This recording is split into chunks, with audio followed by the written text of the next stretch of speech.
مع السلامة في أماني شيخنا الله ربي ارحم ربي روحنا يا ربنا.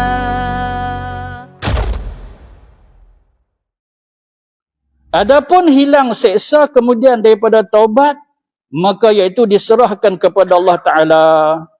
Hilang seksa lepas daripada taubat. Adakah Allah Ta'ala nak seksa lepas pada kita bertaubat? Itu kita serah kepada Allah. Tapi kita dah bertaubat. Takkan aku tak masuk syurga? Itu kita serah kepada Allah. Bab syurga, neraka serah kepada Allah. Jangan duk mandai macam syurga, neraka kita buat. Sekian-sekian masuk neraka. Sekian-sekian masuk. Tak susah duk mampu macam tu. Allah suruh kita buat. Allah suruh kita semayang, kita buat ibadat, kita buat ibadat. Allah kata, ni tak boleh, jangan tu tak boleh, jangan kita buat. Tapi macam mana kalau kita duk buat elok-elok ni pun nak kena neraka? Itu hak Allah. Itu hak Allah. Takkan lakut apa-apa kita serah kepada Allah. Sebab itu, pernah saya teringat kisah Rabi'atul Adawiyah. Dia pernah kata apa? Rabi'atul Adawiyah. Dia kata, ya Allah, aku beribadat ni, apa yang kau suruh aku buat. Larangan-laranganmu, satu pun aku tak buat, ya Allah, kau saksi, kau tahu, ya Allah. Engkau tahu apa yang berlaku pada diri aku zahir dan batin. Sekiranya kalau kau nak sumbatkan aku ke dalam neraka, aku redha. Kalau kau tak bagi kepada aku syurga pun, aku redha. Aku buat ibadat bukan kerana nak syurga. Aku tinggal segala kemungkaran, maksiat engkau larang itu, bukan pasal aku takut kepada neraka. Ini cukup hebat tu, mantap ucapan dia. Itulah ucapan kita juga. Ni hang semayang pasal apa? Oi, nak semayang, masuk syurga. Padahal Nabi kata apa? Bukan kerana ibadat kita masuk syurga. Duk faham kat situ dah tu. Bukan kerana ibadat. Tapi duk kata semayang ni nak boleh masuk syurga. Takkan masuk neraka kot. Hai neraka, syurga tu serah kepada Allah. Telah berfirman Allah Subhanahu wa ta'ala, Inna Allah yuhibbut tawabin. Artinya bahawasanya Allah Ta'ala kasih ia akan sekalian yang banyak bertaubat. Yang selalu bertaubat. Jangan duk kata, buat apa duk banyak taubat? Lagi kita tak ada dosa dah, kita duk taubat lagi, apa ni? Baziak. Duk bantu pun baziak. Hadis sahih Nabi kata, tiap-tiap hari aku bertaubat 100 kali. Nabi ada dosa kan? Maksum. Terpelihara daripada dosa. Nabi tu taubat tiap-tiap hari 100 kali. Kawan tak ada dosa. Allah ampun siap dah. Sehingga Aisyah kata, ya Rasulullah, apa ni ibadat? Sampai bengkak-bengkak kaki ni, sujud lama. Aisyah tempuh kaki Nabi, sujud lama. Tak ada dah apakah. Tunggu, cerita-cerita dulu. Dulu apa, Lala ni pun ada juga, mati ketika sujud. Mati ketika semayang, duduk atas mimbar. Siap duduk baca khutbah, jatuh, mati. Kan kata luar negara, Malaysia kita ni. Di sahabat-sahabat Nabi pun sama juga. Ada ketika ibadat mati. Rasulullah tak ada dah ke apa sentuh. Panah lagi. Habis semayang, ya Rasulullah, awaklah teruk sangat ibadat ni. Padahal Allah Ta'ala dah ampun lah. Dan Allah Ta'ala ampun dah dosa kamu yang terdahulu dan yang kemudian. Nabi jawab apa? Afala aku na'ab dan syakura. Tak bolehkah aku nak jadi hamba yang bersyukur? Kan pasal dosa, pasal kita ni hamba kepada Allah. Kalau Nabi pun, yang Allah Ta'ala pelihara dosa dia, tak ada berdosa, maksum, pun banyak bertobat. Kita adalah kata macam tu, Ustaz, kalau saya istighfar banyak-banyak, Ustaz, Kalau saya ni tak ada dosa, macam mana Ustaz kalau istighfar banyak? Dosa tak? Dosa. Dosa tak istighfar banyak, dosa tak? Apa pula macam tu? Lagi baguslah.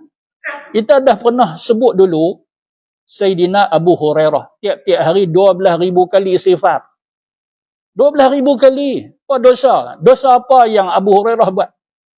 12,000 kali. Esok 12,000 pula. Lusa 12,000 pula. Kemarin 12,000.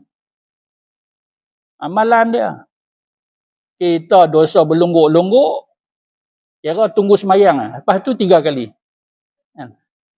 Istighfar tak lagi. Dia tak nak istighfar apa. Terlena, mangkit cerah. Dia tunggu semayang baru nak istighfar. Fahaman Mu'tazilah dia kata apa? Fahaman Mu'tazilah kata, sekiranya kalau Allah Ta'ala seksa, tengok dia punya logik akal dia ni. Jenis pok berakai tak ada akal, berakai tak ada akal. Dia kata apa? Dia kata, kalau Allah Ta'ala seksa juga hamba yang sudah bertaubat, Allah zalim. Janganlah macam tu. Hak menyeksa, hak nak masukkan syurga tu hak Allah Ta'ala. Kita jangan kata apa bab tu. Jangan kata, dah bertaubat. Siapa nak kena seksa pula? Dah dia bertaubat.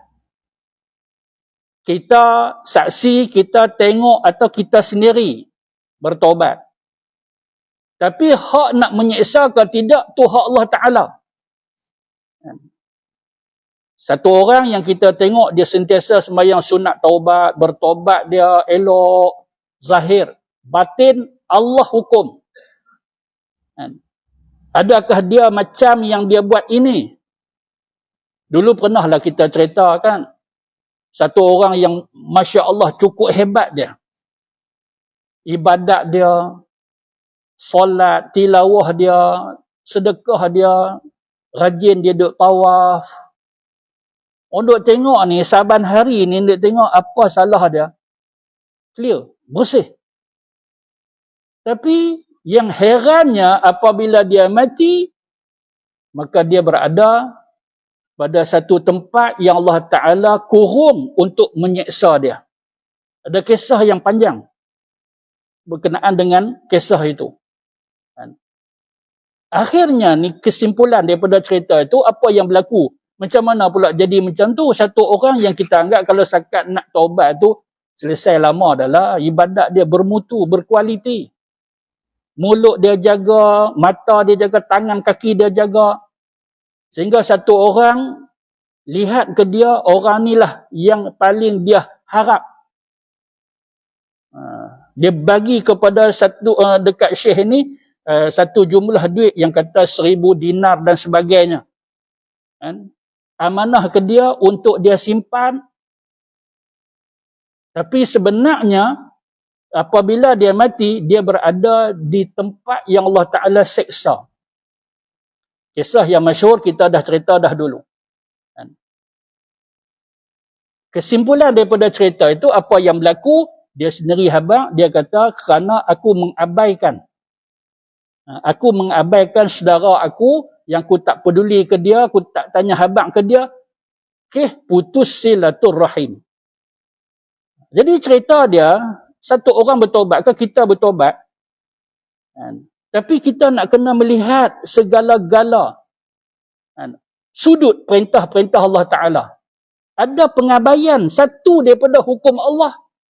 Itu alasan yang Allah Ta'ala akan menyeksa dia walaupun tiap-tiap malam sembahyang sunat taubat. Duk sembahyang sunat taubat tapi syarat sah taubat tu dia tak selesai lagi syarat sah taubat. Dia sembahyang sunat taubat, menangis tiap-tiap malam tapi sampai tak tanya habaq. Tak tanya habaq langsung orang tua kat kampung. Kadang mak telefon dia terus dia tutup. Atau dia tak layan, biar mati sendirilah nada dering tu. Tapi malam-malam Masya Allah, dia imam kepada sembahyang qiyamul lail dan sebagainya umpamanya kan. Jadilah ni tak sah duk ikut fahaman Mu'tazilah yang macam tu punya pemikiran mereka. Dah sembahyang sunat taubat. Tak ada apa lah. Syurga lah. Siapa nak kena neraka pula? Neraka, syurga bukan hak kita. Itu hak Allah Ta'ala. Siapa yang pendirian dia macam tu, berani dia duk kata, ini syurga, ini neraka, ahli neraka, ini syurga. Lebih kuranglah fahaman Mu'tazilah. Wal'ayazubillah. Dan firman Allah Subhanahu wa Ta'ala lagi, wa tubu ilallahi jami'an ayyuhal mu'minun. Artinya, dan taubat oleh kamu kepada Allah Ta'ala sekalian kamu. Hai sekalian orang yang beriman.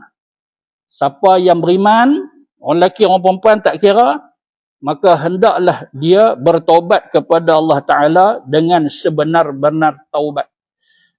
Taubat ni taubat nasuha lah. Yang Allah Ta'ala sebut dalam Quran, tubu ilallahi taubatan nasuha. Taubat yang betul-betul menghilangkan segala kesan-kesan, kesalahan, menyesal, tak mau nak ulang semula. Ada hak orang serahkan balik, yang mana boleh dia serah. Atau nak serah kok mana benda tak ada, kawan tu pun dah tak ada, dia ada cara dia. Pergilah pejabat agama sembang dengan mereka. Tak pergi pejabat agama pun tak apa, kita kenal. Adalah kawan kita, sahabat kita yang kerja di pejabat agama atau di pegawai agama. Sembang dengan dia, ni saya, ataupun mana-mana ustaz, Assalamualaikum. Ni macam mana ni? Saya dah bertobat tapi nak selesai, tak boleh nak selesai. Kawan dah tak ada dah. Kan? Dia begitu. Barang kita yang kita ambil tu, dia jadi barang kita pula, jadi harta kita. Padahal bukan kita punya, dia punya. Lingkup dah, rosak dah, macam mana? Begitu. Fas'alu ahla zikri in kuntum la ta'lam. Jangan duk mandai-mandai sendiri. Kan? Tanya kawan-kawan kita yang berpengetahuan. Itu guna, antara guna atau faedah kita bersahabat. Dan sabda Nabi sallallahu alaihi wasallam, at-taibu minaz-dzam kaman la dzamba lahu. Artinya orang yang taubat daripada dosa seperti mereka yang tiada berdosa, bersih. Tapi dengan syarat tadilah, taubat yang sebenar-benar taubah. Taubat kita sebut taubah. Jangan tahu lepas tu buat. Lepas tahu dia buat, tahu buat pula lepas dia tahu. Itu bukan taubat, itu tahu buat. Bunyi kat sama. Bunyi kat sama. Janganlah lagi orang perkena kita pun percaya. Hang taubat dak lagi, dia kata tahu buat dah. Oh, boleh lah geng aku. Pasal rajin duk taubat, kita kata taubat, dia kata tahu buat. Akhir zaman ni ramai duk layak buruk macam tu. Kita kata hang ni layak buruk, dia kata gantilah baru. Itulah pula. Jenis pala macam tu tak kesudahan. Kona kok ni. Inilah kelebihan orang yang bertaubat nasuha. Allah Ta'ala bersihkan segala dosa dia. Habaklah dosa yang bagaimana sekira kalau dia taubat nasuha. Kita serah kepada Allah. Kalau Allah Ta'ala nak hukumkan juga, itu hak Allah. Kita buat kerja kita, Allah Ta'ala buat kerja Allah. Jangan kita duk ambil kerja Allah. Kita duk menghukum Allah Ta'ala pula dalam keadaan kita ni serba jahil. Allah Ta'ala maha mengetahui.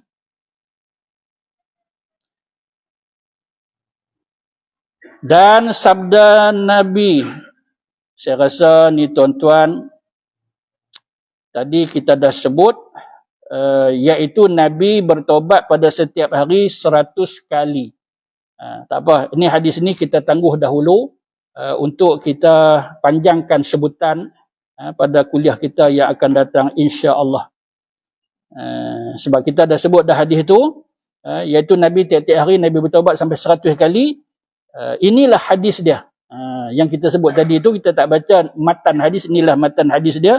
InsyaAllah pada kuliah yang akan datang, kita akan sebut semula tentang hadis ini. Dan kita akan buat huraian berkaitan dengan taubat Nabi itu macam mana yang Nabi buat, adakah dengan sebutan ataupun Nabi sembahyang sunat taubat sampai 100 kali itu macam mana. Itu kita akan sebut pada kuliah kita yang akan datang insya-Allah. Baik, setakat itu sahaja. Yang benar itu daripada Allah Ta'ala silaku antu saya, kita tangguh dengan tasbih kafar. Subhanakallahumma wa bihamdika asyhadu an la ilaha illa anta astaghfiruka wa atubu ilaik. Subhanakallahumma wa bihamdika asyhadu an la ilaha illa anta astaghfiruka wa atubu ilaik. Subhanakallahumma wa bihamdika asyhadu an la ilaha illa anta astaghfiruka wa atubu ilaik. Bismillahilladzi la yadurru ma'asmihi